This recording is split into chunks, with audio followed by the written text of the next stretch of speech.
Welcome back to the Daily Poem here on the Close Reads Podcast Network. I'm David Kern. Today's poem is Sonnet 116 from William Shakespeare.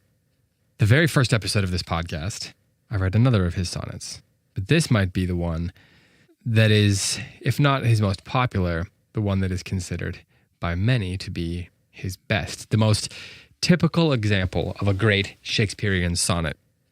I'll read it quickly and then offer a few comments, and then I'll read it again. So this is Sonnet 116. Let me not to the marriage of true minds admit impediments. Love is not love which alters when it alteration finds, or bends with the remover to remove. Oh no, it is an ever fixed mark that looks on tempests and is never shaken. It is the star to every wandering bark, whose worth's unknown, although his height be taken. Love's not time's fool, though rosy lips and cheeks within his bending sickle's compass come. Love alters not with his brief hours and weeks, but bears it out even to the edge of doom.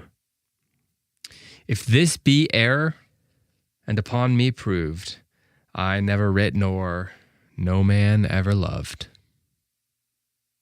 Like all of Shakespeare's sonnets, this is a 14-line poem going A, B, A, B, C, D, C, D, E, F, E, F, with a couplet at the end rhyming G, G.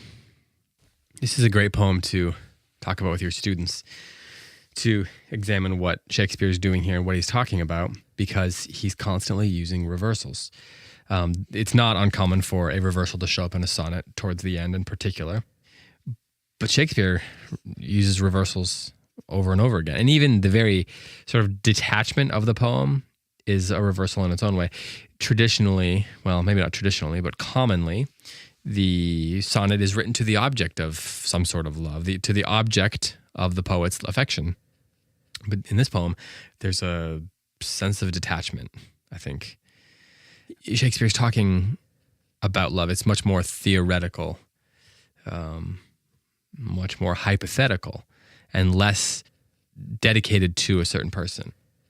And that detachment allows it to, I think, comment on the nature of love, the nature of commitment, the nature of dedication without being overcome by emotion.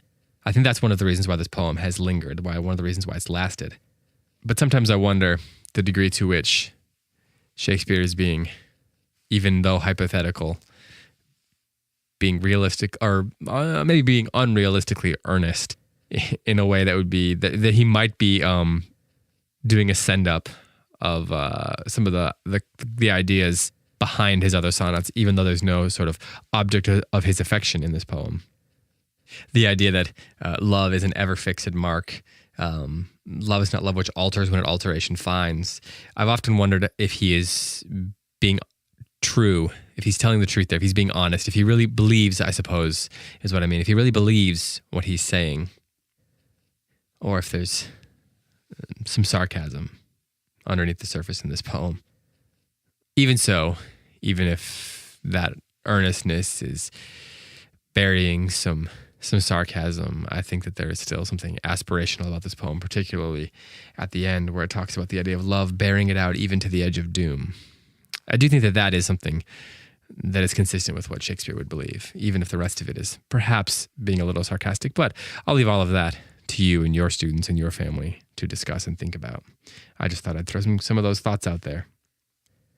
Once more, this is Sonnet 116 by William Shakespeare. Let me not to the marriage of true minds admit impediments. Love is not love which alters when it alteration finds, or bends with the remover to remove. Oh no, it is an ever fixed mark that looks on tempests and is never shaken.